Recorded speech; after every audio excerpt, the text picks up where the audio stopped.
Hello, everybody, and welcome. Let me move to the side to the ninth episode of the HSBG podcast. We made it. I'm also on time. I'm here, your host, Educatedcollins. I'm here with my constant co-host, Shady Bunny. How are you doing today? Hey guys, I'm doing great. Having a lot of fun with the patch. How about you, Collins?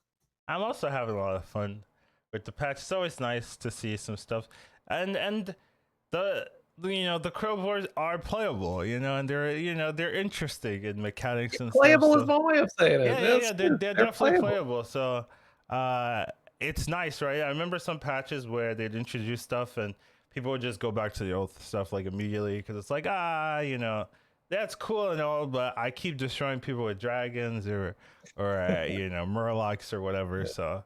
It's nice to see a lot of people, diving into the new cards and really doing what they can, I guess, with it. So it's going to be an interesting one. The patch came out about 2 days ago, so everything's pretty fresh, everything's pretty new. A lot of people have ideas and theories on how to play the patch correctly and what are the things to look out for. So we both have each of our own thoughts, our own discussions on what's good. So it's going to be pretty informative and pretty interesting. Maybe we have some differences in our approach to the meta, but we'll just Yeah. have to see, right? First things first, we've got our battlegrounds overview. Corporate patch is here.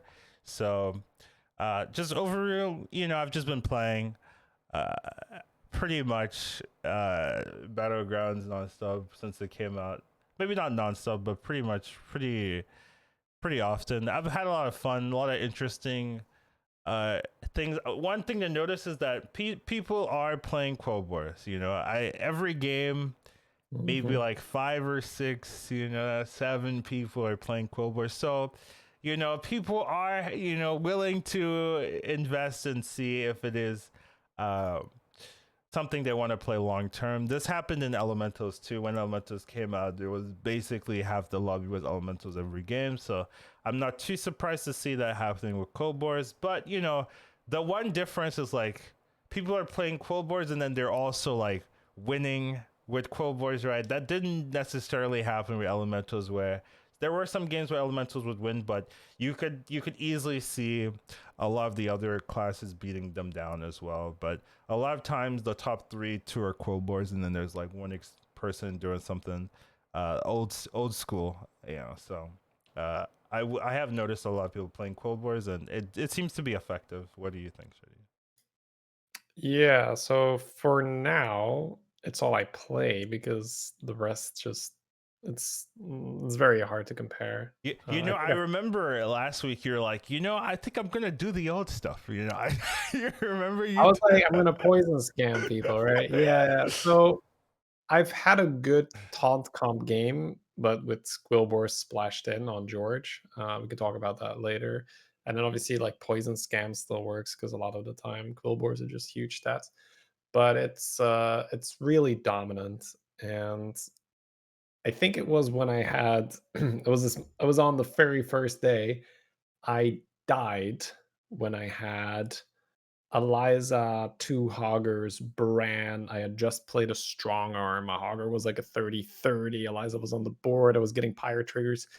And I took 18 or 19 or so from a Quilboar board. I was like, all right, that's it. That's a wrap. I'm just playing piggies.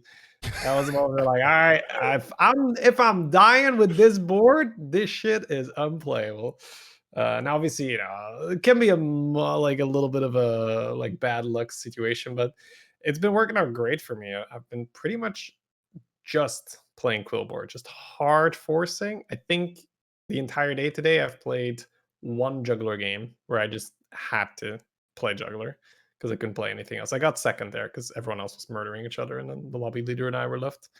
I was on Secret Guy, so Icebook helped me a lot there.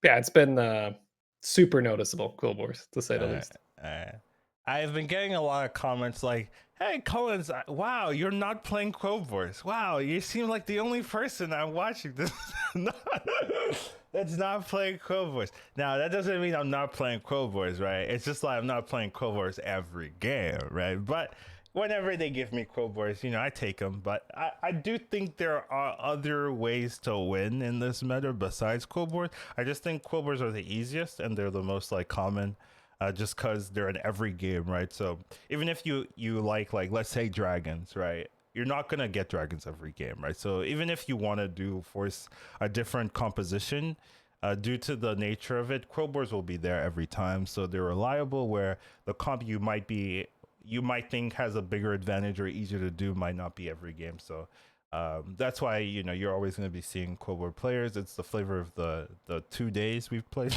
and it is effective. So. But there are other ways. I'm just gonna throw that out there. Don't just come out of this saying, Quilboar is the only thing we can do. But it is the common strategy at this time. Maybe next week something else will appear, but for now that is what is available. Next topic, we did have the Mooncore tournament. This was before the patch, right? I know a lot of people are focused on the patch because it's a new thing, right? But we did have the tournament, and I was invited. However, if you look at the results, I'm not in the final standings. Unfortunately, I had a couple of rough games. The ruling in this was very rewarding for people that got first place, right? And I wasn't able to snag a first place. I also lost a couple of 50-50s, but I think that's excuses that every player will say, I lost this 50-50. I got lucky here. I don't think that's a good excuse. So I just didn't play well enough. I had a couple opportunities to get a good board, but I wasn't able to finalize it. So didn't make it. However, Shetty did make it to the final. So he performed better than me in this tournament. Glad to see it. Always happy to support my boy. But how do you feel about it? Yeah, it was fun, and the ruling did make for a interesting play style because yeah, so the first place was 11 points, second Yeah, place was 8, and after yeah, that was a 2-point drop into a yeah, 1-point drop. So it went yeah. from 11 to 8 to 6 to 5, 4, 3. It, So first and seconds were super big. Yeah, my tournament experience was fun. I got pretty unlucky in the finals, I will say. I'm usually really self-critical, right? So I'd say like, nah, man, I think I played well, and there was some interesting. Like I had to play a Rat King, for instance, right? So when I look at the pack, I'm like, huh, Rat King, eh, Bob? Okay. So we're playing Rat King. I got third that game as well. But yeah, the final, the semis started out pretty rough for me. I got a seventh with Rafam because I took 19 damage from a blacksmith on 8 gold. I think on 8 gold, I took 19 damage from a blacksmith. Was very annoying, and then I got like almost an exact lethal afterwards when I was just ready to pop off. I think I just pulled a Lyzar, just pulled I was ready to go, and then I just died. Yeah, I think I had the 2 hoggers ready as well. Yeah, I had 2 hoggers pretty much. So I was ready to pop off, and then I just died almost to exact damage. So yeah, due to that blacksmith damage. And then we got a second with Zephy, which was a no Murloc game. So we just made a big gold grubber, and that's always nice in a no Murloc game. The top 2 players was myself and then Millhouse, who had just big Wrath Weavers, so that's just good stats. Then the third game was a Syndra Goso, and I was like, oh crap, where we just played Taunt Comp, and we had just 2 Golden Harbingers at the end, just massive, massive stat gains with Deflectos, just resetting and all that. So, and then yeah, the finals were fun, but we just couldn't get a great score. I mean, we came in sixth. It's not bottom, of course, but couldn't go for the top scores. yeah. I pretty much top four in all 3 games I played. The second game I tied, but since there's no tying there was no tying results. Like you just get Yeah. whatever your placements. Even though 3 people died at the same time, I got the lowest of the points. Even though Oh, it would have yeah. been Just because you good. had a lower Yeah, and starting I health. missed out by like 1 or 2 points or something. So all 3 games I lost a 50-50. That would have changed my placement. If I won any of those of those 50-50s, I would have That's made true. it, but I didn't. So hey, Yeah, I mean, some 3 rounds is rough, yeah, right? sometimes this happen.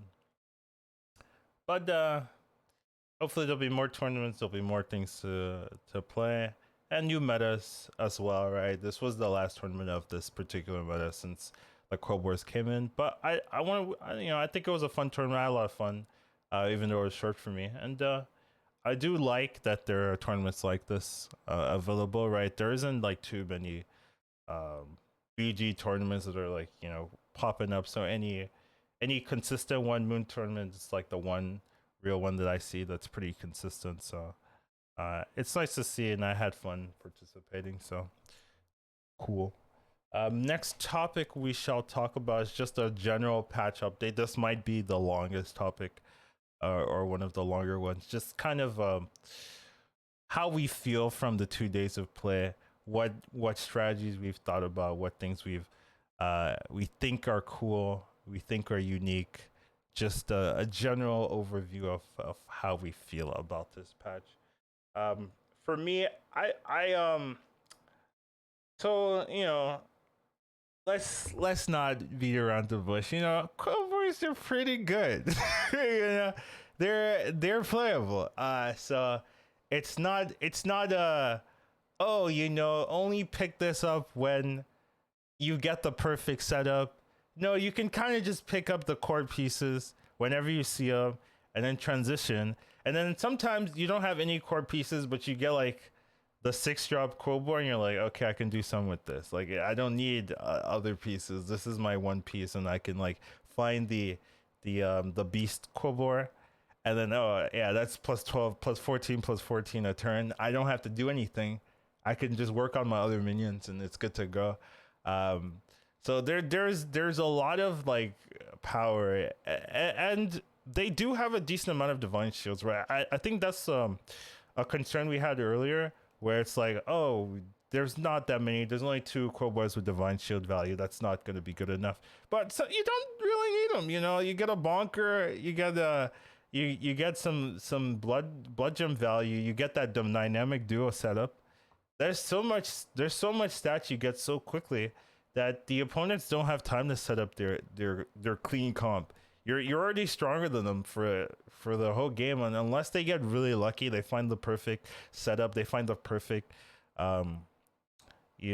cleave or whatever, you're still gonna beat them. And then another thing is like the blood gems are easily transferable, so you just stack one thing and then you find a cleave, you find a 4 Reaper, you just put on the 4 Reaper, you just got a 34 Reaper out of nowhere. I had a game where my opponent had 3 cleaves and Quilboars, and I was like, huh. And he was Vol'jin. And, and I was like, huh, I wonder how he made that. I'm sure he didn't buff it from, a 2/2 Hydra. No. He just had a 30-something Quilboar and then swapped it and then gave him the blood gems afterwards, and then bam, 3 cleaves in a turn. And I was just like, yeah, well, that's unfortunate. I guess I lose, So even if you're just stacking things with Quilboars, you can just transfer them to a divine shield minion later on. So there's not really that big of a drawback of just like going for Quilboars and then just using that value to transfer into a late game composition afterwards. And sometimes you don't even need that. Just like the stats itself are good enough. So just a powerful a powerful minion type. And strong early, strong late, like it's just good. So feels pretty strong. Feels like they're probably gonna adjust it a little bit, but I don't think that's like too surprising. I was just surprised how effective it ended up being, right? Like I thought, oh, Charles or Charga, right? I thought like, it's 7/7 a turn. Like, is that good? That's a little slow in my mind. Yeah. Like, oh yeah, but you play with it and then you get like golden ones and you're like, whatever. Like you just win games. It just feels like hyper light fang sometimes, where I have a Chaga and then the beast one and then another Chaga, right? That's like, how much stats is that? Like, it's plus 4/4 on everything. Light Fang your entire board. Yeah, But it's yeah. not a 4/4. That's the thing, right? Light Fang's a 4/4. It doesn't Yeah, buff itself. This yeah. one buffs itself. Yeah, so it's just it's good. That's my. I have more to talk about, but I've been talking for a while, so let's Shady, go in. But yeah, Yeah, I mean, we're gonna go back and forth yeah, probably for quite sure. a bit because this section is gonna take all podcast. Let's be honest. Yeah, so it feels for anyone who hasn't played or hasn't played a lot or hasn't seen any like more high level games where people are doing the disgusting Quilboar things. You do not outstat Quilboars unless we're talking like Reno, Golden Lightfang, and even then, I'm pretty sure someone is gonna just pump the board more than you can with your early Golden The one Lightfang. thing that I've seen that has like outstatted Quilboar, like a clean Killboar, is Golden Nomi. That's the only thing I've seen where the elementals, if you get lucky enough, you get enough like elementals and stuff, can actually just like pound for pound be strong enough. But other than that, I Sure, really haven't seen like but Lightfang. I mean, like it takes a lot Caligos, of like, time though. huh? It's true, but the Nomi will take a lot of time to get You have bigger. to dodge them early. So that's Yeah, how it's I've won like a couple of games where I dodged the yeah. Quilboar early, so I have like that couple If turns you of just get setup. the Yeah, scale, yeah, and sure. then I can go. But yeah, Caligos It's what you said dies, earlier. things like They're that. just they're just strong early and they're Yeah, strong mid and yeah, they're strong late. So yeah, it's just they don't have that, they don't have that moment where you're like, oh, this kind of dodgy to set yeah, up. yeah. That is. There's no like clear like moment of weakness where some Well, when you're are rolling and you haven't hit the Quilboars yet, that's probably no weakness. Playing Quilboars and I'm when you're still rolling forcing correctly. Quilboars and you haven't hit the Quilboar, that's the moment of weakness. Yeah. So Yeah, okay. I identify as a Quilboar every game, even though my board might not reflect that. I'm always Quilboar, right? So I'm at my weakest when my board has no Quilboars. At that stage, it's not great. Okay. Yeah. No, it's pretty silly right now, and we might scale back a little bit on it, of course. But one of my things I'm playing around with right now is if the shop doesn't have Quilboars, I'm leveling right up to 4. Where I'm just like, not Quilboars, not Quilboars level. Silly minions, these aren't Quilboars. And that's been going out. That's been going pretty well. Now, that doesn't happen every time. Sometimes you get a really good shop, but I think there was one shop with Silas where I just hit spawn with a ticket and stuff. I'm like, oh, this has to be good enough. And then still, just like a couple turns later, I'm just dead, and I'm just like, it's not good enough. It's not Boars. It's not good enough. So I've been going super, super hard, just super forcing. Yeah, Uh, Pretty that much any Quilboar piece is just really strong whenever you pick it up. yeah, that's the one issue I have, right? So when I'm playing other compositions, right? So I have been playing a lot of other compositions besides just Quilboar, and I will get like a good beast comp or like a good Caligos comp, right? And it's not it doesn't feel like I'm guaranteed a win. Like double Caligos, Yeah. doesn't feel like I'm guaranteed a win, right? I need double Caligos Nadina. Then okay, then yeah, I win those ones, right? And then even then, the other guy needs to not just have a disgusting Quilboar board, right? Because I mean, you don't outscale disgusting Quilboar boards. Yeah, you need disgusting like You need like, oh wait, you need like double Cali, double poison dong Nadina, and they were like, we had these Quilboars. Poison Dong has been my saving grace. I will admit that the games that I'm winning with non Quilboars, they have Poison Dong in them.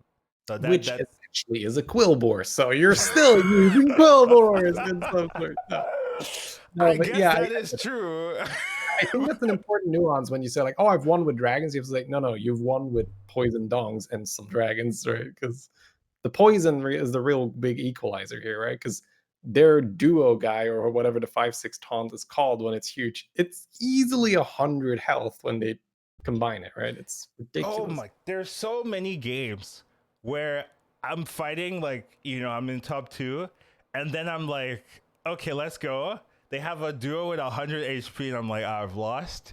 And then I actually like barely I killed the duo and I'm like, "Oh, I actually killed it." And then like the rest of his minions aren't like 40/40s. So like my dragons are like, "Oh yeah, this is fine. I can deal, right?" And then I actually like barely edge out. But that duo is like the blocker where I'm like, next turn, it's gonna be even like so much bigger than. That's where the poison dong comes in. Like, Yeah, yeah, that's where I put a spore in or something like that, right? Like, it's a little bit of a meta thing already, where we might not want to go like super super deep, but yeah, that's yeah. something I've, it's I've been, it's go ahead, later in the topic, so we'll probably come into yeah, that. exactly. We'll Yeah, talk about it. but there's definitely been some moments where if I didn't do like this one specific addition or added a little poison here, there was no chance of winning, right? So there's even with me hitting the nuts with a different comp, I also need to like outplay them as well, right? I had a game where I had Golden Macaw, Golden Baron, and a Goldrin, and I was like, this isn't enough, right? I had to add a Golden Selfless as well, just to be able to get that win. It was like, damn. This morning, Collins, I sold my golden Goldrin playing Beast Comp to just play Selfless and Poison. Yeah. I was like, it's not big enough. Yeah. Doesn't matter. It doesn't matter how many fucking how many procs I'm getting. It's not big enough. Just playing Spore, Maexna, and then Macaw Selfless was just better than a golden Goldrin. Yeah. That's when I said, all right, this is when we know we have a little bit of a problem. Right? It's like I sold a golden Goldrin as Beast Comp because it wasn't big enough. I was like, all right, well, now I've seen it, right? Yeah. So that was a good wake up call. It was like, okay, we're forcing Quilboar, boys. it's pretty bad. And another thing I do want to mention is that the meta is encouraging like crazy play. Just because the MMR reset, when you're losing, you're not losing that much, right? Go It doesn't matter, right? But when you win, you get 300. So a lot of people are just climbing, and they're just like, oh, okay, I got A minus 20, whatever. I'm just gonna go crazy next game. Oh, I got 2 6 drops, two another 6 drop, I've won. Okay, let's do that again. Oh, I lost. It doesn't matter, minus 20. Oh, I won. Oh, 300. Let's just go crazy every single game. So you're getting a lot of people just playing super risky, super aggressive, getting a ton of 6s, a ton of 5s and whatever they need, and just like even if they get punished, they don't care, right? It doesn't matter in terms of MMR placement right now. So you're just getting you're at least in the high level lobbies, you're getting the absolute nuts of Quilboars. You're getting the Charger Beast, double Charger, triple. How many golden 6 drops have I seen in 2 days? Like way too much, right? On my final game of the day, on 8 gold, 9 gold, and 10 gold, all my opponents had 2 6 drops. Yeah. Right? 8 gold, 9 gold, 10 gold. I was like, what is this shit? That's 3 people with 2 6 drops. Just it's crazy. Because there's and no one of those guys lost to someone else 2 turns later. I'm like, what does that guy have? It's like, oh my god, I'm dead. Yeah, there's no drawback for just like hyper donkey rolling and hyper leveling and just getting the strongest minions on the board, and then like oh, I got 2 6s, no Quilboars. Next game, whatever, who cares? Like, yeah. So Gar Ragnaros, tough luck, right? Let's try again next. Yeah, so it's rough out there if you're not doing the same, right? Like if you can recognize that tendency to level and go for your own nuts, right? If you're the donkey guy, right, then it's fine, right? But if you're not, you're trying to play a regular game, you're just coming in the battlegrounds, you don't know there's an MMR reset, you're just like, oh, let me play a couple games, and then people are just like hyper leveling and you're like, what's going on? Yeah, it's gonna hurt. Donk or get donked situation here. Yeah. You either do the donking or you get donked. But I've actually had pretty good success with my patented more conservative strategy where I have so many like seconds and thirds because like everyone's just going nuts, and I just have this like good mid-range Quilboar set. I'm like, this is good enough, right? I'm the one going crazy. That's I had a lot of fun just winning. I had a game where I had a Quilboar and a golden Quilboar. I mean, golden Charles and the Beast. Right. And maybe to clarify, Tralga is the 7/7 that adds blood gem on everyone. We're just calling him Charles because Tralga every time is just a little bit too much, and Charles just rolls off, right? So I was like doing nothing the whole turn. I mean the whole game, like just having my plus whatever 30 a turn doing nothing. I golden the Beast. I added another Tralga. right? And I just like We'll not. call him Pumbaa, right? So we got Charles Pumbaa, right? Because like the boar is called I'm the great boar or whatever. And That's fair. you call it a pig, but then everything's a pig. So all right, it's Pumbaa, right? Yeah, So we the got Pumbaa. Okay. So I had Golden Charles, another Charles, Pumbaa, Golden Pumbaa, and I was just like doing nothing, buying random stuff, done, yeah, not caring. My opponent somehow was tying every game. Like I was like, how is he tying? Right? And wasn't he dongs or not, or what do you um have? Was it just other stats? it was dongs and then Nadina Right, as yeah. to So he went reset one the for one. dongs. Yeah, yeah. And then some random Quilboar stuff, but not my level of Quilboar stuff. Yeah, basically all that matters is if the dongs got reshielded in Yeah. time or yeah, Um, sure. and he was tying, so I was like, my child was like, why aren't you doing stuff? You can kill it. I was like, I don't need to do anything. He's the one being pressured, right? He eventually switched to full scam, and I was like, okay, he's trying. I switched my position. I put some amalgadons in. Um, took the blood gems from my divine because he had a ghoul. So Yeah. I put the blood gems on my bronze warden. It had like 100 attack or something. Sold one of my weak divine minions since he had the ghoul. Put in Nadina there. Put my child first. Just one shot him the turn after. Right, yeah. As soon as I tried, he died. Yeah. It was so funny. I was laughing because I did nothing. Oh yeah, when your board is getting, I don't know, 20 a third, it's probably okay. I was getting like 60 something a turn or something like that. Well, okay, wait. We can calculate. So Yeah, 3 Pumbaa, 3 Charles, or what? In terms of yeah, so yeah, 2 yeah. It was 2 like golds, right? So you're getting 3, 3. yeah, like 63 a turn because it was like 9 times. Right, yeah. So I'm just okay. Yeah, that's a lot of stats. Yeah, it Big was boys. nutty. Like 9 times 7, I believe. A turn. Yeah, so we go from 1 to 3 to 4. You're getting even more, right? You're getting 4. You're getting 28, I think, I'm on getting everything. 3 blood gems. They're all getting tripled You're from getting the. even more, right? Because you got a golden Pumbaa and a regular Pumbaa. No, I had a golden Pumbaa. I had a golden Whatever. Charles, It doesn't matter, regular like Charles. small things. Let's not bore people. There was a lot of numbers on Collins's board today. Right? Confusing numbers. Things were large. Right? All right, It was cool. great. I had a lot of fun that game. I didn't do it.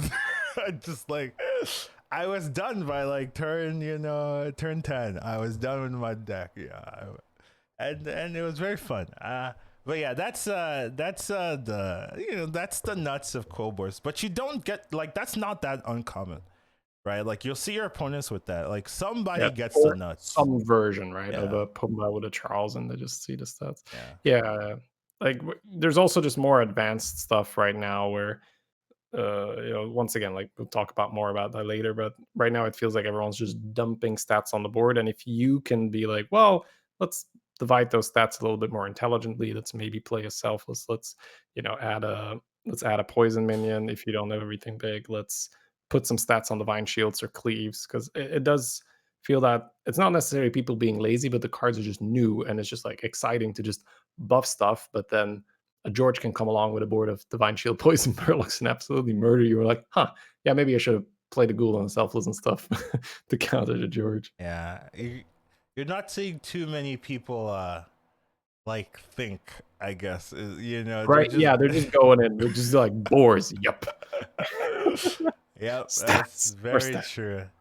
Yeah. So eventually you'll see a little bit more like strategic placement and strategic usage of blood gems and stuff. But people are just experimenting, doing risky plays, just seeing how strong they can make everything, and it's been working out for them. I mean, I'm not saying it's like a bad idea, but probably next week you'll see a little bit less risk as people like have their MMRs a little bit fleshed out and stuff like that as well. But right now it's pretty crazy. So, You'll see a lot of unusual plays. Um, we can kind of talk about the. We're probably gonna keep referencing stuff about the patch, right? It's not like we're For sure. moving on from this It's topic. not gonna be like a super structured Yeah, episode. We're yeah. basically just gonna talk about new stuff all the time, guys. Because we're gonna think, "All right, I had this game where this crazy stuff Yeah. happened, and I did this, and I did that." Yeah, So I'm look just forward to that. using this as a way to keep things flowing, keep things smooth. I want to just kind of talk about the heroes. Any thoughts about them that we've noticed? Any how do we feel about them? I played all of the heroes, um, multiple times. I think at least twice, all of them, and some more than that. I think I played the Blood Gem hero the most, and I would say that's the Sure. one I'm like the most disappointed in actually. Out of Oh, the okay. three, funny enough. But generally, I think they're all playable. I haven't they don't feel like a Shutterwalk or any of those like low, like inconsistent heroes, right? They're all right, all of them. And some have big advantages, some have small advantages. The Blood Gem one, right, gives you that consistency if you're lucky to roll um, a Quilboar early, right, Tusky and stuff like that. Then you get that engine and it feels pretty good, right? The issue I've had is if I don't roll any Quilboars early, right? When I have games without any Quilboars that utilize Blood Gems, it doesn't feel that great. I kind of feel like I'm buffing some random thing, and then I have to find a Necroline and hope that it works Yeah. right. So So with him, I've been leveling if I don't find stuff that I want, because right, then you just increase the chance that you're either hitting like I've done suicide just straight up to 4 and stabilized, where I just had a bunch of gems in my hand. I was like, let's find something, and then I just I think I opened like a module or something and just pumped it, and it was yeah. fine because you do get +8/+8, a little bit like a Mukla that's reform curving and you're holding bananas. You I get think this that's huge like Yeah, I think that's probably the way to do it because I've been playing it a little bit normal. I'll like level to 4 on 8 gold or something like that, and it feels okay if I have a good start. But if I don't have a good start, then it doesn't feel that impactful, and I'm pumping stuff that doesn't do anything. So yeah. I think if you're not finding those engines or things to Tuskies and bristlebacks and stuff like that, then probably just better to level and use that blood gem on something I useful. think if you don't like the 5 gold shop, leveling is very easy on that guy because whatever you buy gets +4/+4 next turn, right? With the blood gems. Because you don't have to hold them either. Usually what you're looking for is the blood gem generation, right? So the 2/5 that gives the adjacent ones a blood gem, or bonker every time he attacks, he gets a blood gem, or early you get the 2/4 frenzy when he survives the hit, he gets a blood gem. Like those seem really important. So I'm usually not too worried, like, oh, I don't want to play my blood gems. Yeah, that's usually I'm usually because if you don't have steady generation, I feel like you can't really play Quilboar anyway. It feels like Right. that's really the juice. Like all these Quilboar effects are nice and cool, but you need gems. So if you don't get an engine early, I'm not too concerned yet about I need to hold on to these gems. It's My just use the engine gems. is Charles. Yeah, cons goes straight to Charles. We could talk about that later, where we might play a little different, which is going to be great, right? The nuances, the differences between our plays. But yeah, so that's how I've been playing this guy. I've been going to early 3, and even with a token, I've done the early 4. Now, I wouldn't recommend early 4 because it gets a little bit more wobbly monka steer where you have to Right. really fix the situation. But early 3 is super safe because whatever you open, you can give +4/+4, and that matters. Um, Especially if you hit a shield. Super nice. Or even the 2/4 Frenzy Quilboar. If you can give that +4/+4, it's just self sustaining at that point because it's going to have 8 health. It will survive a hit. You know what I did? I What'd you buffed up my Hank. do? Here, Hank, now it looks like you're winning. It didn't work. That's great. I just wanted to mention that, but yeah, for sure. Oh, Hank's still shit. All right, yeah, good. Hey. Holland's testing that, so we don't have to. Yeah, I I mean, don't think I've bought a Hank since the patch came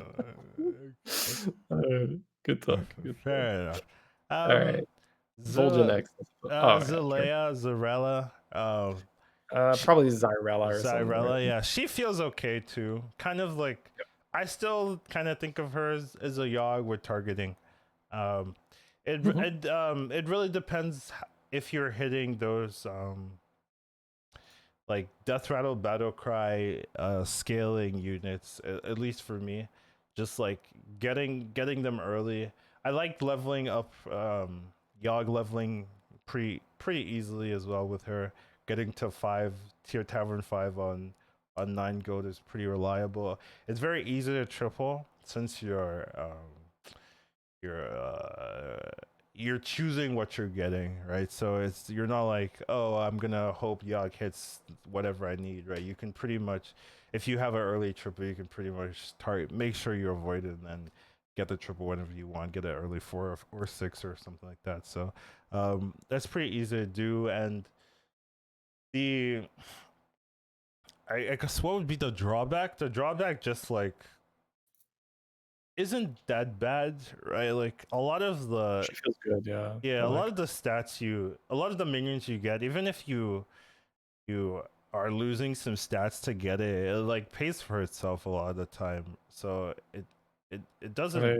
doesn't hurt, and you I can think she always facilitates the high roll. yeah, you can always target tokens, pirates. You can get grubber, 2 mana for 3 gold. Like it's very easy to just like get a lot of extra gold in your hand, even if you don't want to use it that turn. So just it feels all right. It feels like a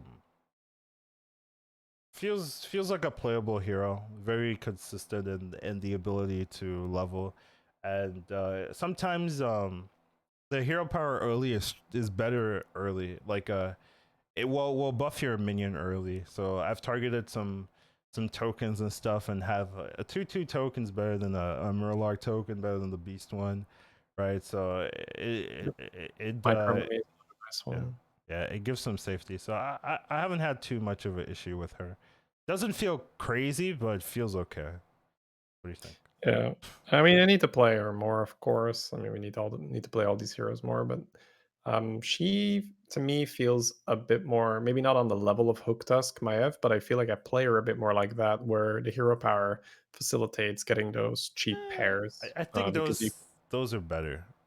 To be But fair. yes, because Okay. yeah, as I said, it's not the win rate necessarily, but you're emulating the play style Oh, where I okay. use the hero power to try to get triples, and Okay. that's what you're trying to do when you're playing Hooktusk. That's what you're trying to do when you're playing Maiev or Rafam.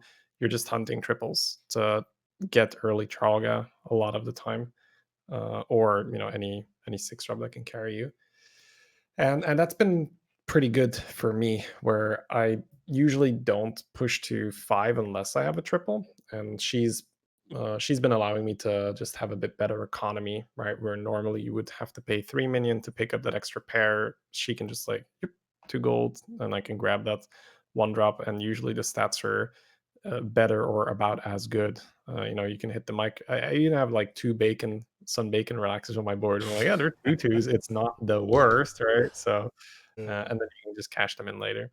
So that's how I've been playing her. I've been just collecting pairs and then pushing the 4, trying to get a triple ready, and then just try to pull 6s. And with varying success, of course, as we talked about. Like Maiev still does that better because your hero power only costs 1 instead of 2, so it just facilitates collecting those triples. Yeah. I I I've had okay success. I don't know if I've won a game with her. Um, but I have actually. I have won a game with her, but that was pretty lucky. Getting free light fangs. Yeah, it's like whatever. I'll take it. Um, but yeah, it does. You are. It does. It does require you getting those minions that can take advantage of having low base stats, things that scale itself, things that have low base stats already and don't care about starting with a 2/2, right? Those like the frenzy 2/4, right? It's hard to target that because you're not going to get those frenzy buffs. So Yeah. you gotta use your hero power on something And else. usually you can just buy something Yeah, else, use the yeah, hero power. yeah. Yeah, for So sure. uh, it doesn't feel bad, and I think it's a playable hero. Definitely one I will be playing more and seeing. I'll probably be playing all these heroes more. But last but not least, Vol'jin. I think Vol'jin has been the scariest one, at least for me, when I see my opponents have it. Especially, I thought it was a bug, but I talked to Blizzard about it. They said it was intentional, where you can swap the stats and it'll keep the blood gems. Then you can steal the blood gems away with Necrolite. So late game, that could be really abusable, where if you have 30 blood gems on something, you can hero power, make like a 40/40 minion, and then you'll have like a 2/2 something, a 2/2 minion, and then with 30 blood gems, and then you just give it to something else and just create 2 powerful minions from one minion that was buffed the whole game. So apparently it's intentional, but it feels really strong if you can get it off. So anytime I see a Vol'jin player, I fought against Savish, and he had 3 cleaves, and I'm pretty sure that's what he did. And I was just you ask yourself, does he know? Does he know? I posted it to Twitter, so I'm sure the noticeable people are pretty aware of this at this point. So it's disgusting. I gotta be honest. Yeah. I don't know if, like, they said it's intentional, but it's so disgusting. Might get intentionally nerfed soon. Yeah, I really think it should get some. It feels pretty dumb, right? Because right now, a big part of at least what I do in end game is like, oh, let me just swap this off. So the fact that you can just essentially double swap something. Say, oh, instead of +30/+30, I'm gonna give my guy +60/+60. That seems a little bit over the top, right? So, yeah, you can stack it on 1 minion, or you can stack 2 minions, right? So double cleave is what I'm looking at. But if you want a really big cleave, that also works well as so it's pretty dumb. There have been some games where I didn't get lucky with the swaps. I didn't get lucky with the blood gems, and it felt pretty bad. So there are, the hero's not like always gonna be OP, right? There's definitely some consistency things, and you have to look at what's in the pool, right? Demons not being in, right? It does help being able to swap that battle master and stuff like that. So there are some things, but generally, if you've got blood gem engine with this hero, it's super good. So that's just something you want to keep in mind. And the early game can be really strong as long as you're lucky, right? Getting 2/4 token starts, it's just like, all right, that's not losing. So it does have that consistency if you can get there. So seems this is the hero I was worried about. Glad to see so far that is pretty accurate, that this is the one that probably has the most broken aspects about it to be found. Yeah, I haven't really messed around too much with him. Like, I feel like I've got a pretty good strategy right now for the meta, and Vol'jin doesn't really... I guess what I'm trying to say is once Vol'jin is good, I feel like I'm already in a good spot, right? So I'm trying to pick heroes that facilitate getting into that spot. So Vol'jin is the hero that wins the lobbies. I've been winning a ton on. Well, that's you. Like sure. That anytime we talk about each other, you gotta cross. We're the outliers. Yeah. Okay, but like, I feel like we want to share with the podcast, of course, like what we're doing, right, to create that way. Like stuff like Zephyrus for me feels like so good because Zephyrus is super solid as well. Yeah, everyone's just taking the piggies, and you only need 2 for a triple, right? Instead of rolling into the 3. Yeah, we should talk about other heroes besides just the Quilboar updates, right? There have been heroes that got better with this patch, got worse with this patch. I think George Yeah. got better. Zephyrus was already good, but I mean George was already good too. But like just having Quilboars with Divine Shield. Not sure Yeah. if George got better Well, because like Quilboars with Divine, you know, sure, it's but pretty powerful. well, I feel like the problem isn't necessarily what do I do once I have Quilboars, is how do I survive until I get Quilboars a lot of the time. Have you just like why not just get Quilboars from the get go? You seem to be like Right. not trying Yeah, that. yeah. Yeah, I'm still working on that. Right. yeah. Like just Yeah. have turn 9 to 6 drops. You've not been doing that, Shady. You need to I've work. had a good George game, right? Where I mean, I had a golden bonker with a shield on it. Yeah, that's good, right? But I feel like once you've got a golden bonker, you're probably fine anyway. You know, I've not gotten a golden bonker yet. And that also brings so me to many. the next topic, you know, the Quilboar minions. You know, there's a lot of them that are questionable in terms of how effective they are. And I'm so glad that the ones I'm scared of are the ones I'm still scared of.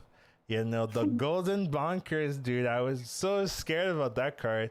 I will mention I did not give Charles enough respect in the previous discussion. I think Charles Charga really determining a lot of the nutty Quilboar players. They usually have a Charga in there, and when you combine it with Puma or Pumbaa, it's just like so much stats. Like just disgusting. I didn't give that enough respect. The reason why it's so good is because it says play a blood gem instead of give +1/+1. If it was give +1/+1, it would, it'd still be good Yeah. because you kind of just doing like permanent Eliza buffs, sort of, right? But it wouldn't be as nutty. But because it says play a blood gem, it's like, oh, the duo interacts with it, the Pumbaa interacts with it. Any Quilboar that says when a blood gem is played on his minions, effect triggers. So you can have a board full of things and just all the effects are going on, like you get divine shield, you get more buffs, attack for the entire board, and this guy gets +40/+40 instead of +10/+10. Yeah, it's crazy the amount of stuff that happens. Yeah. Yeah, Very it's station there. disgusting. So I do think there are a lot. Tusky's been pretty powerful early game. It's not like I don't think it's been the biggest problem, or at Doesn't least feel like a problem. It's just like, Yeah. ugh, he used his blood gem on me, right? Yeah, That's what I feel like. He used the blood gem on me. yeah. Or when they high roll, right? When they get Tusky and the banner board, like, okay, Yeah. bro. Banner board. There's so many Quilboars I wanted to put into this page. You know, like all of them basically. Yeah. But Banner board is definitely one of those like early game engines that are really, really important. When you get them, you get Tusky of Banner board, you get Bristleback, right? We were pretty correct with those being the engine, the early game engine that allows you to win. So yeah, getting the I think one of the big ones is Road Boar early, right? If you get Road Boar early, it's such a big deal because is Road board the 2/4? It's a 2/4, Yeah, yeah. okay. Because that's the one. But yeah, banner, like even Prophet of the Boar, when I see it early, the 2-star 3/3 that gives you a blood gem whenever you play a Quilboar, that's felt fine. Yeah. Because on tier 4, when you're rolling, you'll usually buy a boar, So if you have, I've had 2 prophets on my board, and I was like, oh, cool, that's just 2 blood gems a turn, where I can use them wherever. So, like even that card has felt fine, even though it looks a little underwhelming with the once per turn line. Yeah, all the blood gem engines feel playable, I would say. Pretty much anything that makes blood gems you're happy with. And then like end game, sometimes I'll be on tier 6 and be like, ooh, a sun bacon relaxer, nice. Just buy it. Nice, 2 blood gems. Let me smack that up real quick. Oh man, that's there's probably a problem when you're buying tier 1 minions on tier 6. But it works, I do agree. It's pretty powerful. Any surprises in terms of the minions? Anyone that you're like, oh wow, besides maybe Charles that were like, oh, yeah. So, and this might be incorrect, right? But from what I feel right now, Ground Shaker feels like the best Quilboar. like hands down. It's Ground just Shaker is the 2/6. the 2/6 that gives Savage Roar to the board whenever you play a blood gem on it. I just have a string of like first place boards where pretty much all I'm doing is I have a ground shaker and then Banner Boar buffing ground shaker. I have Charles buffing ground shaker, or I have a flat tusk or whatever she's called, the other 6-drop where you buy things and then you get blood gems in return. Yeah, Captain Flat Tusk. And I like I kid you not, right? I had a 119 attack for Reaper at one point where all I was doing every turn was buy, gem, gem, gem, gem, gem, buff, buff, buff, buff, buff. And then at some point, the ground shaker has just like, I don't know, 60 stats or something. And then you just take him off with the 3/3. And then you start over again, where you just like, all right, I'm still like pretty much every gem I allocate in the late game always goes on my ground shaker, and my entire board just gets 30 additional damage or something silly. If you get it golden, right? 3 gems is already plus 12 attack. It's crazy. And then if you have a golden banner board, that's another 2 ticks. If you have a Charles, that's another tick. It's to the point where if I'm playing Selfless Baron, my Selfless is 1 for 1ing something because I just have this enormous Selfless. So I would say that is the card that sort of maybe not came out of nowhere for me, but it was like, oh wow, this feels not okay, because it's a very easy way to use your blood gems, and that's all I've been doing right now. So I feel like until people catch up, I'm just gonna continue getting my free MMR, because I was like, to give you an idea, I didn't play that much, right? I have played every day, but I've definitely not like pushed myself like crazy. And I looked at my positioning. I was like, oh, cool. I'm like top 30 or something. Or I was like, wow, how is this? Are people not buying the shaker guy, or what's going on? Right. So it's, yeah, that card is completely just exceeded all expectation. I gotta say, I've not been playing that card as much. I've played a couple of times, and I'm like, oh, it's okay. You know, it's just not permanent stats. You know, I love permanent stats. You know, the attack's good, but my minions are already 40/40. I don't need 8 attack or whatever. You know, that kind of thing. But yeah, you can just win enough with your. But I think the real power here is that you can start this comp on tier 4, right? And that's probably where the. I'm never on tier 4. Yeah, right. I'm never not on tier 4. Like I go and this is maybe like a little silly, right? But I end my games on tier 4 unless I'm tripling into a 6 and I deem it not too late. Because if I feel like it's too late, sure, I'm gonna get a Chalga. But you guys have the Chalga 3 turns ago. I'm not gonna outscale them. So Yeah, usually I my have mind. a Chalga 3 turns ago. Yeah, right. Like I'm not gonna outkill Collins. I need to cheese Collins with just the ground shaker and get like 40 attack on my guy. And Collins like, what? Your guy is only like normally a 10/10. You can't value trade by 40/40. What the hell is it? That is the You're question, cheating. right? Yeah. So I'm just sitting there with like 2 banner boars and 2 ground shakers, just like poof, stats go whoosh, right? And that's been most of my games. Either I'm high rolling into early 6s, and I'm really pushing for the win, or I'm just sitting on tier 4 and I'm just watching the ground shakers buff. So that's a really good strategy. If you're not going for those early 6s and stuff like that, utilizing that early 4 ground shaker with synergy. So you're prioritizing divine shields or stuff like that. You know, selfless barons and so usually what you have is you'll usually have a duo, just because it's really nice that every gem you place on the Earthshaker will buff the duo. And then you'll just have gem generation, right? If you can get the bonker, it's great. But you can also just have 2 banner boars, 1 on each side of the shaker as well, because they will double trigger them.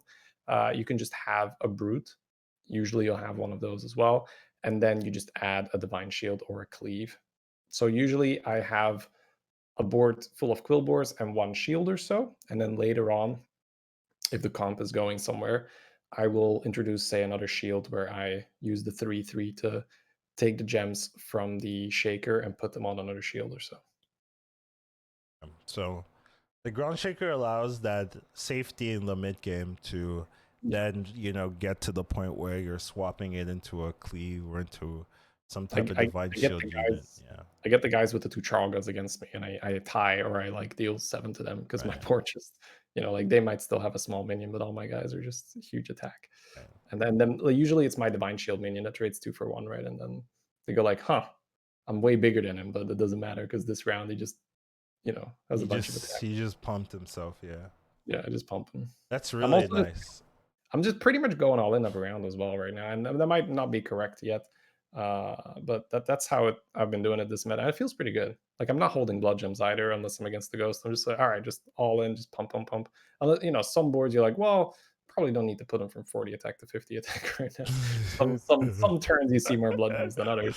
But for the most part, I was holding back earlier, and it almost always burned me. I was like, all right, for now, no more holding back. Just every turn, just all in, all in, all in. Because it feels like other people, it's hard to judge other people's strengths because True, some people may have just high rolled like crazy and you're like, oh, true. I'm just gonna die here, right? So it feels like every turn for me is just balls to the wall, super, super aggressive, play all the gems. Yeah, it's always nice when you can kill someone early, or like a Charles or two. You're like, Yeah, "Ah," you just killed him like, whoa, this guy would have been huge.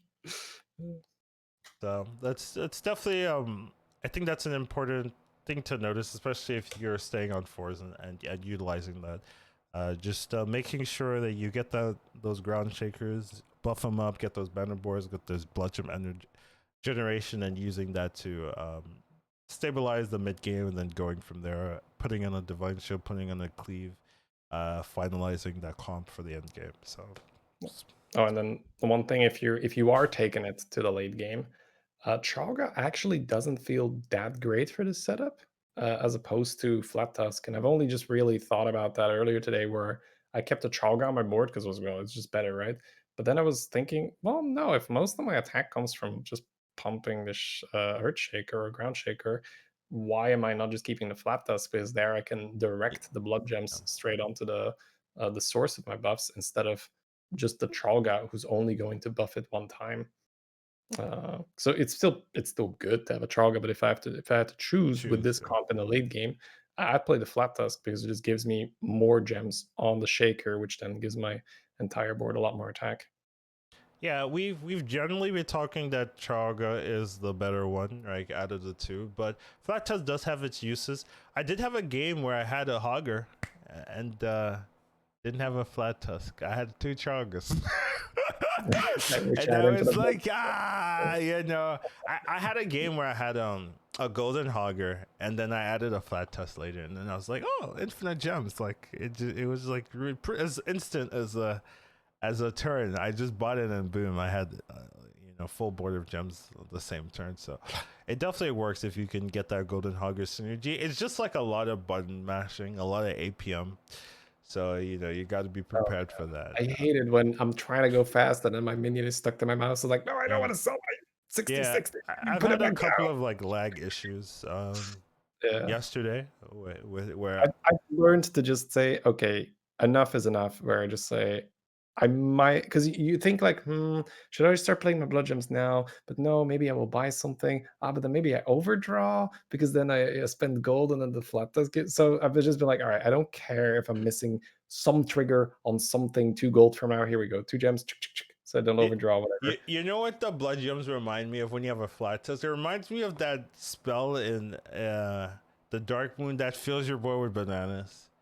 And I almost never got all the bananas off because it's too much. There's too many different options for my brain. My brain's like, oh, you could put it here, or you could put it here, or you could optimize it here, you could da da da da da. And I always never put them down. And this is happening so often where like I have 5 seconds left. I've been thinking about where to put the blood gems for like 25 seconds, and then there's 5 seconds, and I'm like, I'm not gonna make it. I just like wait, and it's a problem that I have. I definitely need to just like put them somewhere, drop them down. At least for the start, just and good enough, right? Like I feel like that's an overall mantra for right now with the blood gems. Good enough, right? Yeah, you might miss one or two on this or that guy because you don't get an extra trigger. If you're stuck with 5 blood gems in your hand, you're gonna have missed a lot more than so many games. I Yeah. I have like 5 blood gems and I'm fighting someone. I'm like, oh, I threw, and then I win, and I'm like, oh, Whew. wasn't a mistake. Calculated, Chad. Calculated. Was saving my resources. Of course. Yeah, I was saving it for next turn. You know, like so often. So yeah, it's definitely something I need to keep in mind and make sure that I'm doing correctly. But yeah, moving on, just overall meta thoughts. I think we've kind of talked about it, but we will be just talking about it more, but just a little bit overall. I think Quilboars are good. The heroes are playable. Um, go for if you can go for it. People play aggressive since the MMR is pretty fresh right now. If you can get an early 6, the Quilboar ones are really powerful. If you can't, the tier 4 minions are pretty good as well. Bonkers and Harbinger still. I had a game where I was Reno. I had no business doing anything. Hero powered Harbinger, put some taunts on, got top 4. I had no business being top 4. So there's still a lot of. Of course. You have business. That's your top 4 I mean, I literally had nothing except for Harbinger, so I had no business being there. But there's still a lot of things you could do on 4, so it's still a good composition. 5s are still good if you can get Light Fang and whatnot. There's just it's not as like necessary, I guess is the word, to be on 5. I would disagree. Like, I feel like I'm not pulling 5s anymore. Like, it feels like a Light Fang kick W, man. What are you doing? I've won a game with Light Fangs. Sure, it's not Charles. Yeah, right? but it works if you can get it. I feel like it doesn't really. The issue is that there's enough engines on 4 that you don't need to risk it on to get a 5. That's yeah. the Okay, thing. I'll put it this way. It just feels like the stuff on 4 and the stuff on 6 is so much better that I'm like, yeah. "Oh, I take the chance to maybe get the stuff on 5 to work." Like, I have never skipped so many brands in my life as in the last 3 days. It's like I'm fresh on 5 or something after I've tripled, right? And I see this brand, I'm like, "I don't want you." That's And this why I've is been getting so many golden brands. yeah, your Collins is like, "I'm not taking brand, these silly dudes." That must be why no one's taking them.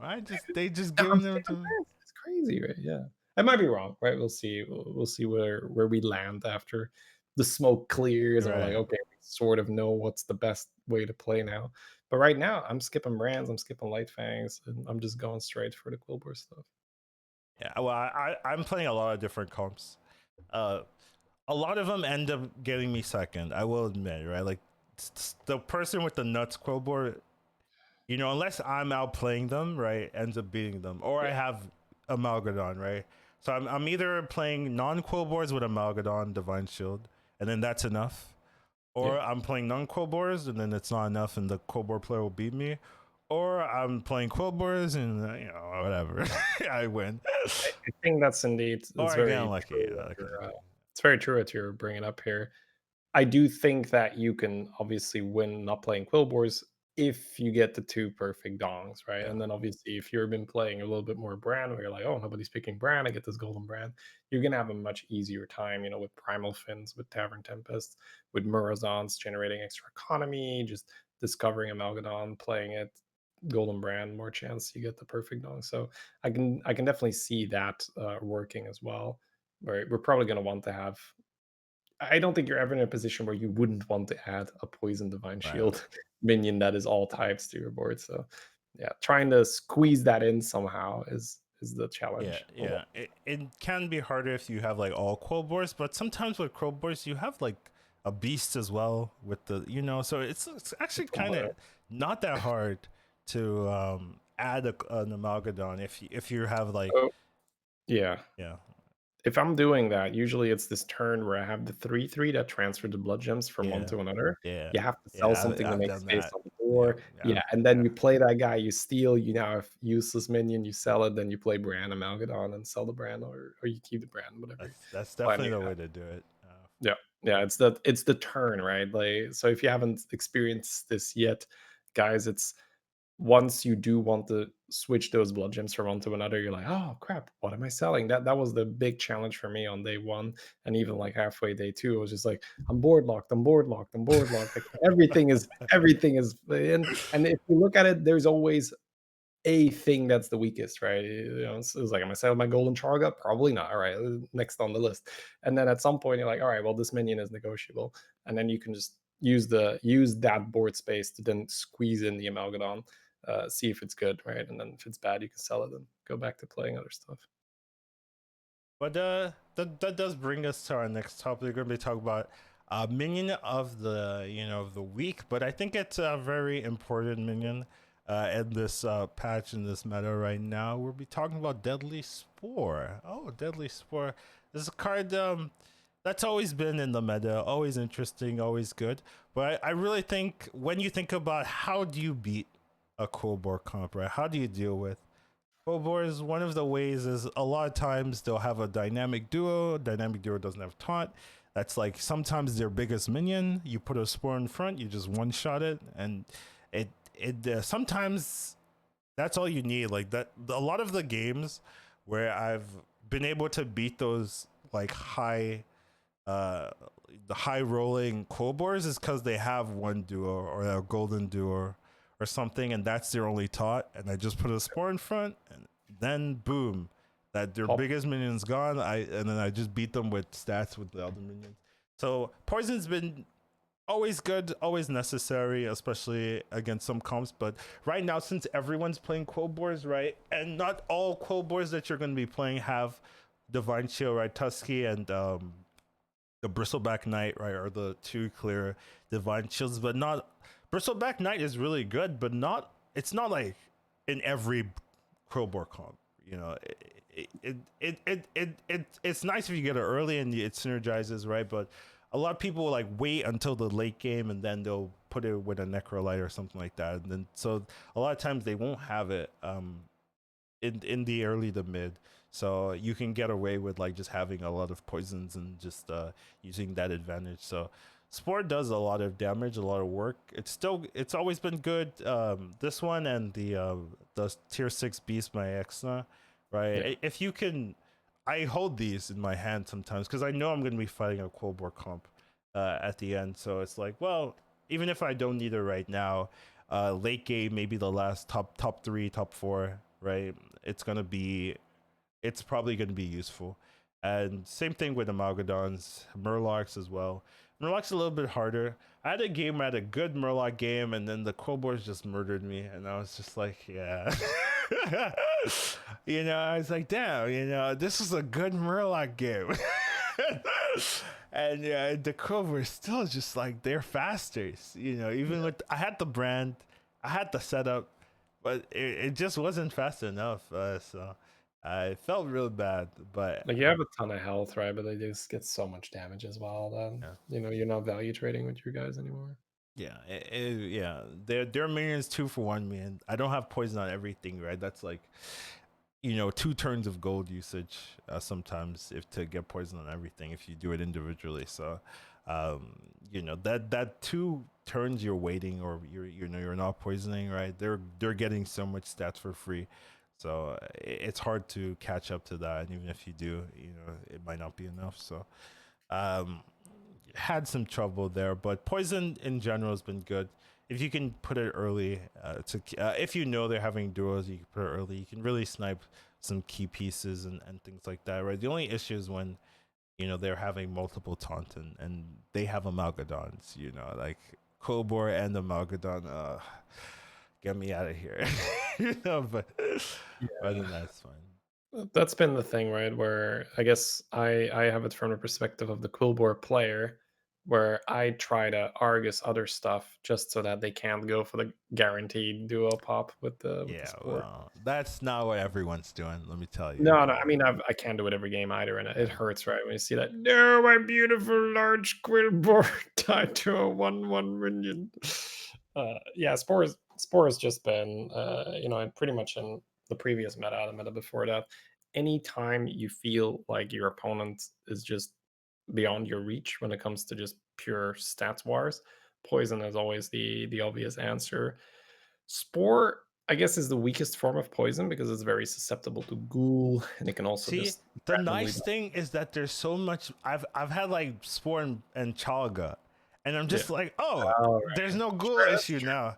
So That's true. No ghoulish. If you've got a Tralga, if you Argus it, if even an Eliza and you put the Eliza first or something, give it extra yeah, health. so I've not really had that big of an issue with like That's true. AOE dealing with it, just Well, because the blood you gems want to come weigh your everywhere. comp and see if you can do that, right? Do you have the blood gem, right? That's another way you could do it. Play the Spore and the blood gem.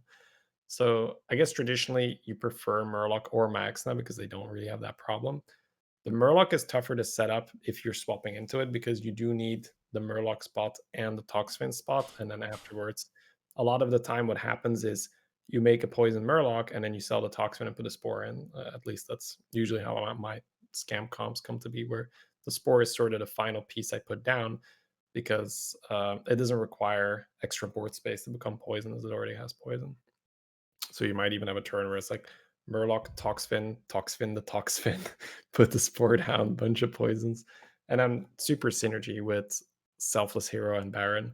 That's probably the most common way to. We call this a scam, or I call it, well, everyone calls it a scam. Usually it's when you win a game where your stats are way lower than the opponent's stats and you're doing it through Poison Divine Shield. So a very, very common way to achieve that is to have a golden selfless hero, a baron, and then 5 poisonous minions, and just say, all right, well, I'm gonna get 4 divine shields, probably 1 on my baron, but 3 of them on poison minions. So if you don't have ghoul, if you don't have a good way around this, your guys, if they don't have shields, they're gonna lose because my guys have shields and they deal infinite damage. Yeah, it's always fun to lose to that, but I think it's necessary. Especially, it reminds me of elemental meta as well. When there was a golden molten rock, right?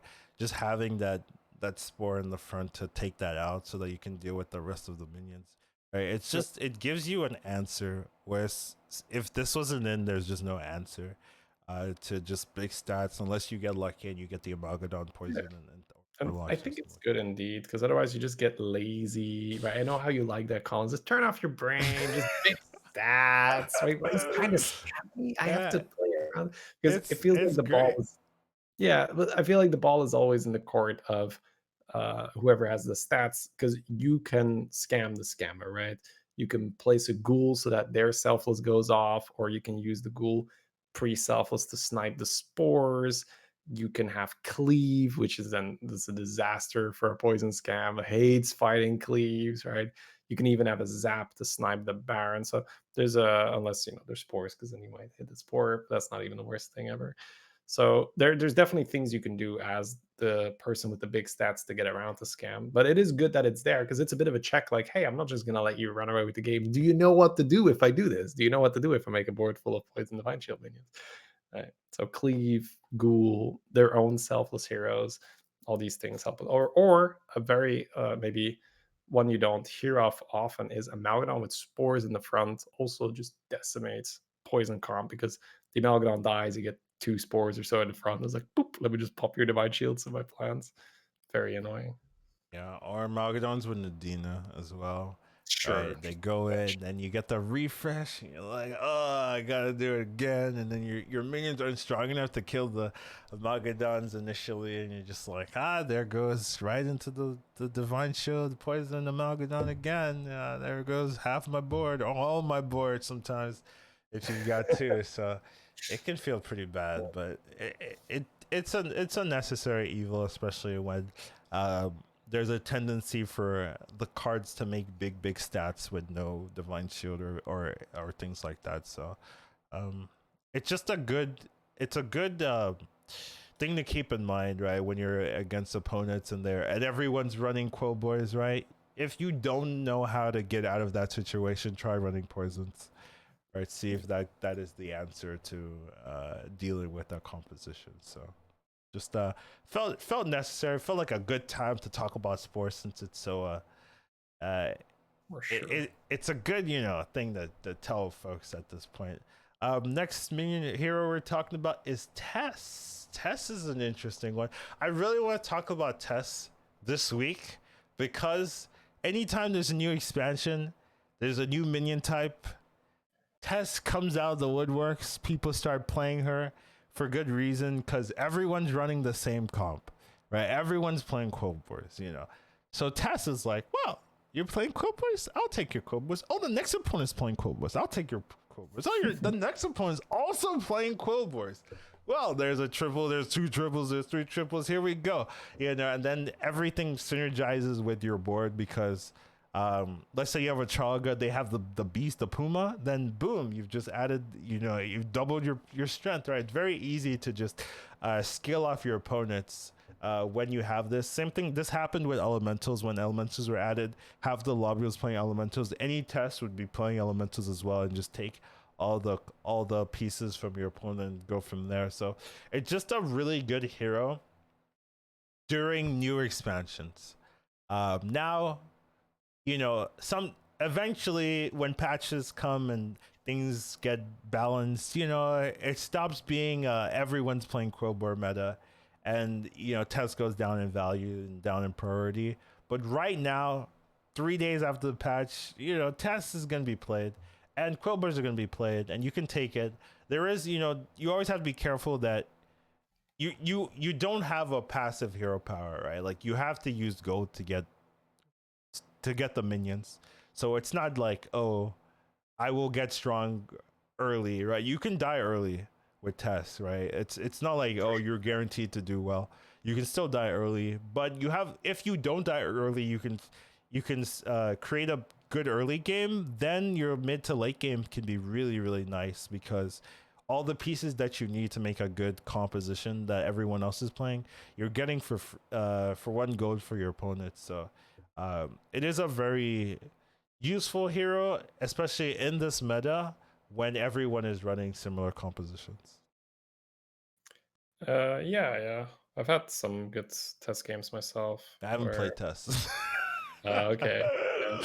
I feel like she's like slightly overhyped where people act like, oh, Tess, easy first place, no matter what you do. I mean, it's so simple. I've seen a lot of 6th place Tesses. Steal the Quilboars, right? Yeah, but I've had 2 third places and a first, and the first one, and that's how all my good tests, or almost all my good test games go, is I use the hero power to steal triple tokens from the opponents, right? Like some people have 2 Tidelanders on the board, and he's like, oh my god, that's 2 triples because I already have 1, and you know, you can keep going, and then you just make a 3-drop, make a 4-drop, right? And then you're strong, so you're not everyone's punching bag, and then you see their boards, and then on top of that you steal the Quilboars, and then it just gets super nasty. I think I used, and this is maybe a little bit atypical for Tess, but I used her hero power to get triples, and then I just doubled to 5, pulled a bunch of 6 drops, and then I was just really strong, and then just every turn I got stronger because everyone has Quilboars. But you do need to get some power early, because this is how I usually explain it to my chat when they say, oh, but it's so insane, Tess is just always going to win the lobby. It's like, well, what happens when you steal Quilboars from the guy that had the Quilboars first? It's like, well, he's still bigger than you, right? Because he's had them earlier. And yes, you can, and you're probably getting chunked, right? Because if the Quilboars are worth stealing, a lot of the time you are taking. I thought that was the reference you're going. What happens when you steal from the Quilboars? You take 25. You know, like I thought that was where you're going. Yeah, sorry, I should put more emphasis on that. If you're stealing 2 Chagas, you're also taking it. Right? You're taking a lot of damage. You're taking those Chagas come with a little extra bonus damage, so that happens.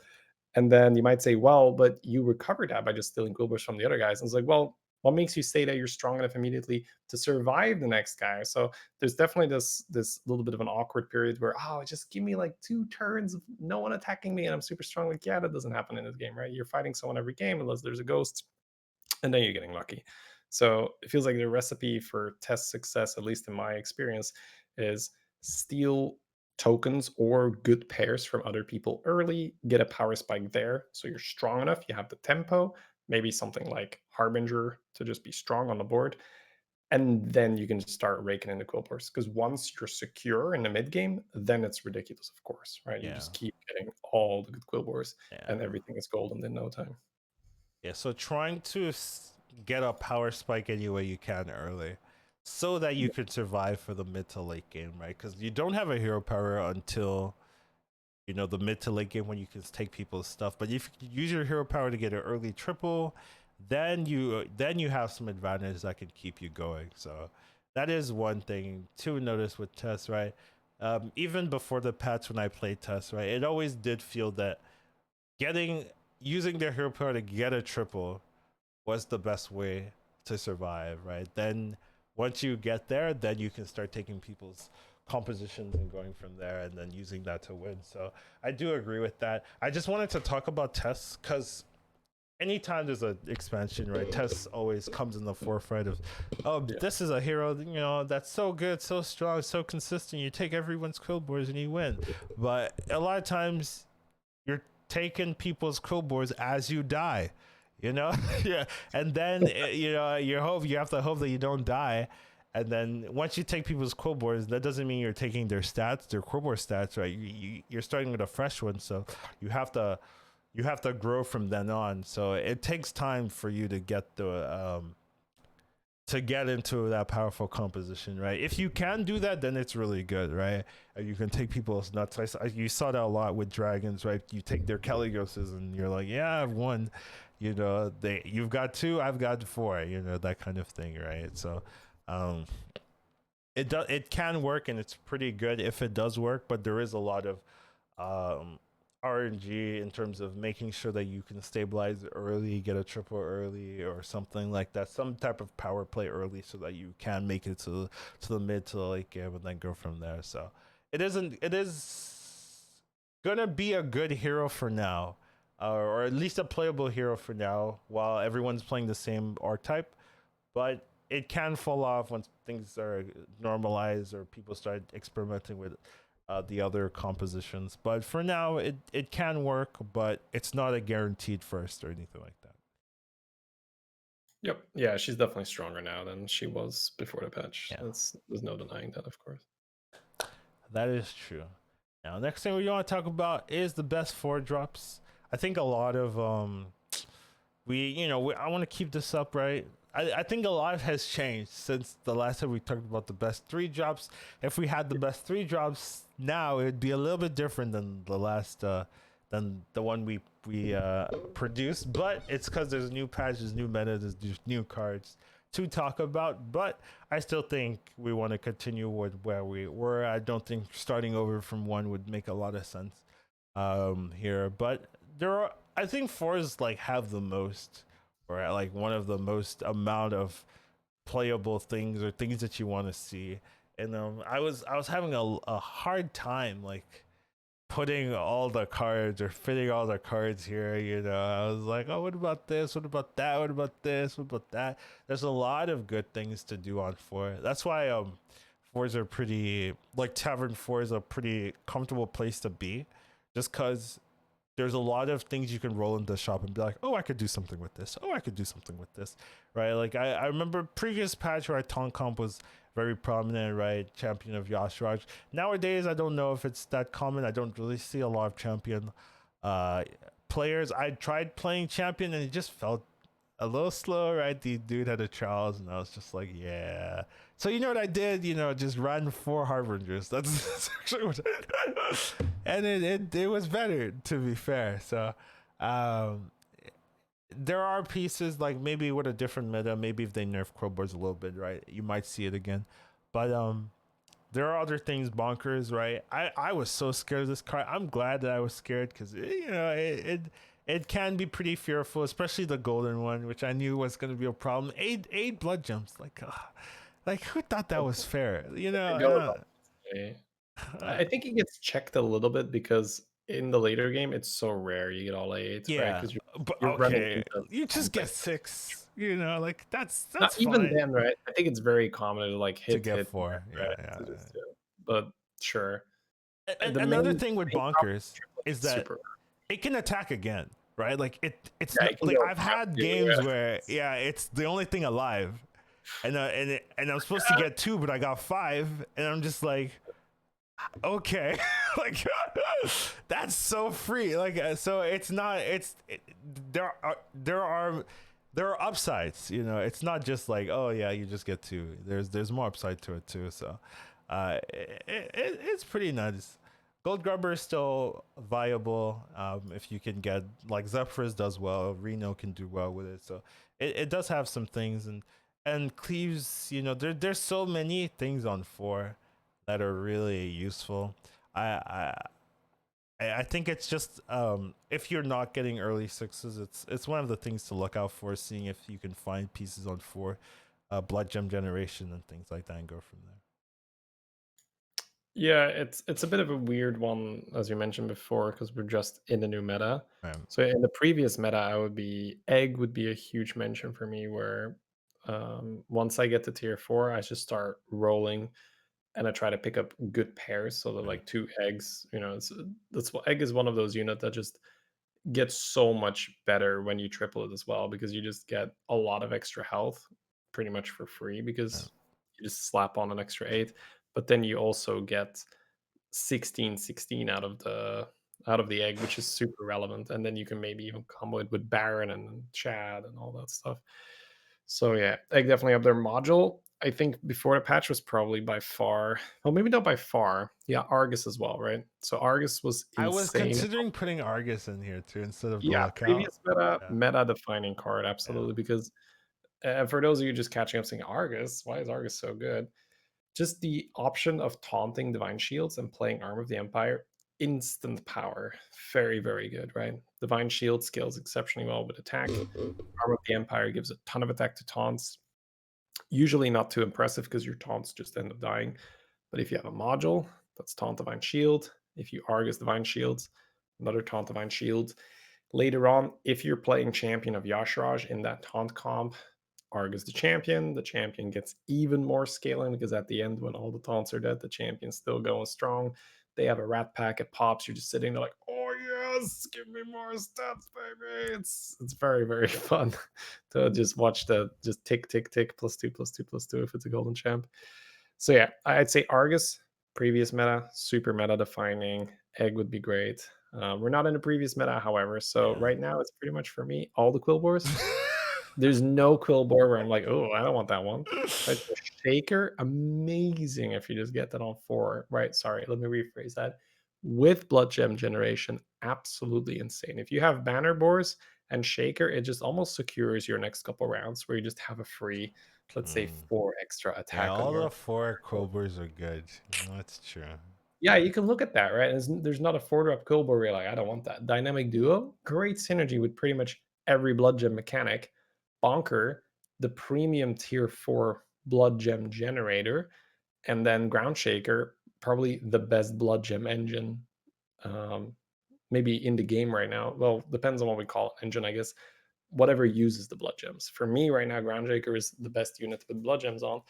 So yeah, I would say all 3 Quilboars belong up there. And I'm not sad to see a module. Let's say I've had, I just bought, or I tripled into an egg or something, and I find a module that's still good, right? And it's Taunt Divine Shield.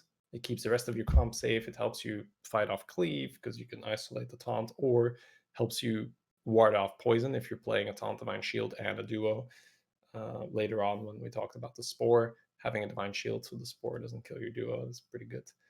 Yeah, ever since the patch for me now, it's just Quilboar, Quilboar, Quilboar. So that's what I'm looking out for. And I guess Kiraji Harbinger absolutely, deserves its place here among these 4-drops. Because if I can't find Quilboars, it's a great card to stay relevant. As Collins mentioned earlier as well, you just Reno, you Hero Power Kiraji, you can have, you might watch streamers grab an Acolyte of Cthulhu when they're on tier 4. Like, why are you buying a 1-drop? No, That's no, what no. I was doing. That's a +16, +16 to my board because I have a golden Kiraji. So yeah, there's a lot of cards that are worse than putting +16, +16 on your board. One of the better ways to abuse a champion, or rather a Kiraji Harbinger, sorry, is to have Deflecto, right? Because one of the big things with Harbinger is I want to buff both sides, but the left ones keep dying. So Yeah, my left side is not that was getting an buffed. issue I was having. Yeah, right. So if you're, and this is this normal Collins, I'm an experienced scammer. I constantly end up higher than I should with my measly, board of puny minions. But a deflecto is great. I call it a soaker, right? So you just put your soaker far left, Any Divine Shield is good, but the Deflecto is amazing. And here's why. Deflecto is going to attack, lose its shield. It does require you to have a reset, which is not hard when you're playing Harbinger because module is great, egg is great. You can have a micro movie with a module on, etc., etc. So while the Deflecto first attacks for 3 and then gets reset, it'll survive. Except for some freaky, like either getting cleaved or getting jugglered or whatnot. But in the vast majority of games, the Deflecto I've not survives. been hit by a juggler comp at Yeah, all. right. Like It's not very common right now. disappeared. And it's just like every taunt that dies is just +2, +2, +2. And then by the time the Deflecto attacks again, it's a 30/30 Divine Shield again because it's been reset. So it's one of the best ways to use a Kiraji Harbinger. So yeah, that card is definitely up there. Absolutely. Sounds good. One thing I noticed is there's not really any like horrible Quilboar that like I'm looking at. I'm like, this is never playing. You know, Yeah. and they did a good job like adding Yeah, Quilboars that will be picked. You know, I think that's pretty for impressive. sure. It's like later in the game, Roadboard does fall off pretty fast. The one drop. Yeah, but you're gonna Quilboar. pick it up early, right? Yeah, for sure, for Yeah. sure. I'm not saying it's bad by any means, but I'm just trying to think, oh, what do I skip? I'm just mentally so like, what do I skip sometimes, right? Because I'm so used to buying every boar. So yeah, road boar, tusk, those are things that you only usually buy early for me. And then profit the boar, the same thing. Like brute, you pick up fairly late in the game still sometimes if you need an extra boar. Banner boar, I pick up very late in the game still because it's just engine. Thorncaller also just like okay early and then late. Sometimes you just buy it for the one odd No. gem. Necrolite, amazing late. Duo, like good, very late still. Bonker. I guess Bonker does fall off a bit where Yeah, some point, that's true. yeah, at some point you're just like, you're really not gonna get me that many gems right now, Bonker. And you don't have divine shields.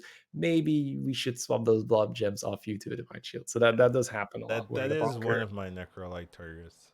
Yeah. Yeah, Like Bonker is your farmer in the mid game, and you have the gems so that he survives and he gets even more gems for you. But then he does end up going later. And then we talked about how much I like Shaker, Bristleback Knight, amazing. I guess Agam Thorn Curse is a little. When I played day one, I was like, oh, this thing is amazing.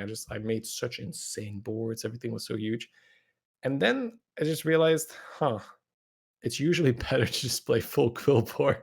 It's too annoying to have to play an Elemental or a Murloc or this or I've that. had a couple of decent games with him.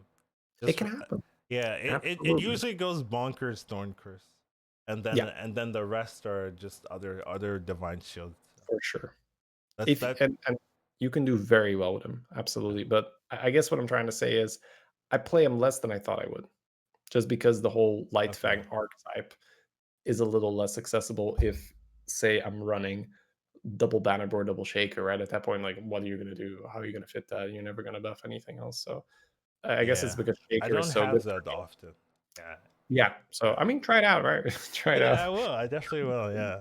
It's pretty fun to just watch your entire board go super high attack. Yeah. Usually I have like divine shield minion types, and then I'm on 5 for some reason. Hey, I find one. I have a bonkers already. Okay, I'll just do that, and then I add a light fang, and it goes and sees I can triple into Chargar, flat tusk, and then just go from there. That's usually how I end up having that combination. Usually I add an Amalgadon or two, and then hey, I won. It's usually the Amalgadon being the final piece or something. I'll sell I'll have like 3 divine shields and then like a random like dragon that doesn't have divine shield, and I'll sell that, put the Amalgadon in, gets divine shield poison. Okay, then I go from there. Maybe eventually swap out one of the maybe I have a light fang, I'll swap it, necrolite something, put the second. Then that's the end comp. Something. So I have played it a couple of times. It's not common. I wouldn't say it's common, right? It's just like if I happen to buy divine shield, basically bronze warden and then the elemental divine shield on 3. That's what I picked up, and then I find. Yeah, sometimes it happens, right? Where you're just like, oh, this guy's amazing here. But as you mentioned, it's usually, I have a bonker and I have a very and then I need the bonkers as well. Yeah, so Because if you don't So have then, the issue with this thing is it doesn't give you blood gem generation by itself, so you need the yes, synergy as well. So that's like the real drawback. yeah, which is why I said like it for me it doesn't feel that good to go 5 because I'm looking at like, oh, okay. Because I was looking at okay, what am I tripling into? Because I'm playing Janice, I'm playing my Ev, and I'm just like, huh, what am I going for here? Is it fives? Am I going for fives? And I was looking at it, I was like, huh, well, these fives, sure. I mean, a Bristleback Knight isn't bad, but it's Is it? hardly the unit that's going to Yeah, carry your whole game, yeah, right? yeah. It's not like what an early Bran or an early Lightfang used to do for you. And I was like, oh, what about the Thorn cards? Okay, this does absolutely nothing early because I don't have any blood gem generation. So very specifically in a case where, oh, I have 2 banner boards or I somehow have a bunker already, sure. But this is why I was going for 4s or 6s because I'm like, well, I need the blood gem generation first. So, and this is part of it where Agam can scale your board completely out of control, but he needs a lot of help first, and usually in the form of a bonker or preferably a golden bonker. Yeah, I haven't had a golden bunker yet, and I'm so sad. I want one. Let's get a golden bonker, Collins. Let's get Yeah, it. I know. But yeah, that's pretty much our topic. I think we've had a lot of discussions. Any like final uh things? I know there's a lot still to talk about. Like I feel like we could do another hour, but let's not like. Next week, and we'll have a lot of insights, and it's Yeah, been good fun for sure. yeah. Definitely, if you guys got any questions and stuff like that, send it over to HSBGPodcast at Gmail. See if we can answer that for you with this meta. I'm sure there's a lot of things you want to test out or want other people to test out. You want us to talk about it. So we'll definitely see if there's anything interesting there. But that's our general thoughts on. It's only been a couple of days since the patch came out, right? So not everything's fleshed out, right? Just our general thoughts is Crowbars are OP. Like it's really good. Definitely play them if you can. If you can't play them, force them. Keep rolling until you Yeah, hit, of course. if you can't force them, then maybe do something else. But try to force them. Amalgadon's poison, they're still really good. Especially at the end when people have dynamic duos that are huge and things like that. Comps other than Quilboars can win, but it requires you to think. And if you don't like doing that, such as myself, maybe just And harbingers, right? Like I mentioned earlier, mid-game harbingers, you just can out tempo people until the others have died, and you can try to get a top 4 spot. Yeah, but it's Tempo. It's definitely been an impactful patch. We've had some patches where you forget there's a patch. Like, oh, they added a new hero. That's it. Well, yeah, all right. I think this is maybe one of the best ways to convey that I don't bother checking which minion types are in because boars are always in. I don't care. I do not care. It does not impact my hero choice almost at all. Like I maybe I'll be check. like, I I'd be check. like, oh, our mechs make it a little bit better to pick. But most of the time, the only thing I ask myself on the hero selection is, how does this facilitate getting boars? So some heroes have been actually, this might not be that good anymore. I looked at Mukla, I was like, what does a Mukla do? I don't want a Mukla anymore. Just give me stuff that can do boars. Well, I still play other compositions, but that's fair. I do look at the minion types. But if I get a Quilboars, who cares what the minion types are? So I do agree with that. But it is nice. Sometimes with Vol'jin, I want to see demons and stuff like I that. think that's very true. There's definitely, I'm over exaggerating a little bit, but it's still a good, it's a good indicator of just how strong they are. How strong Quilboars are. Yeah. Almost not relevant for me. What is in, what is out? Yeah, All it's likely that there will be some adjustments. I usually Somewhere. tell people, let's just, give it a week, give it 2 weeks, just let's see what happens. Now, I've been informed that they sometimes patch sooner than that, where, if it's really crazy. So could be good to see that. But yeah, for now it's fun, right? So we're gonna see how long it takes for it to get old. Where you're like, oh, let's do this, right? Usually when they have those quick patches, because there's like a game breaking bug or something. Right. So I haven't seen well, Oh yeah, in the my Volbeat I've one, seen, that but I haven't seen Blizzard's idea of a game breaking bug. sure. So I don't really think they're gonna Maybe if we have get like some super silly statistics as well. yeah, Right? yeah. Like, It would need some like yeah, 80% of the number one comps is Quilboar, So yeah. we'll see. All right. Good talk. Good talk. But that is gonna be our show for this week. It's been nice. It's been interesting. A lot of changes to the meta, and lots more to come. I'm imagining. So we'll see how it goes next week. We'll see what we have, what surprises we've got in store for you guys next week.